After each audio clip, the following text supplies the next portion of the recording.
The U.S.-Mexican border is an important gateway for the flow of people and commerce, but it's also increasingly vulnerable to the surge of illegal smuggling of dangerous drugs like fentanyl. To address this growing concern, Homeland Security Secretary Alejandro Mayorkas in April announced the creation of a new task force. Drug trafficking organizations have grown in sophistication and power.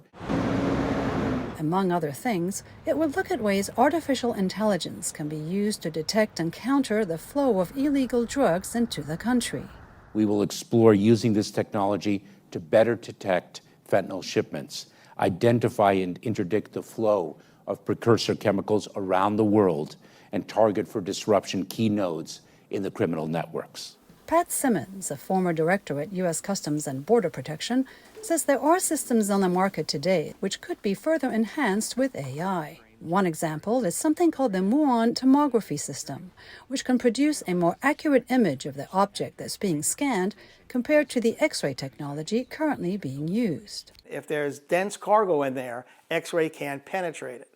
So if you use a muon tomography system, it can penetrate and does, and allows the officers to see exactly what's inside of a dense object. When CBP begins using AI with the existing muon systems, it would, in a way, supercharge this next-generation detection system, which can be especially effective with shipping containers full of cargo where fentanyl can be hidden. Simmons says the system can also help the task force use AI to identify the precursor chemicals that go into the creation of fentanyl. You'd have to teach the AI what it is you're looking for. So you would get some of these precursor chemicals that are coming in from China by the boatload, and you would teach this system through thousands of scans. So it would begin to realize what it's looking for. Thank you. Another way AI can help is in intelligence and predictive analytics with vehicle crossings at the border.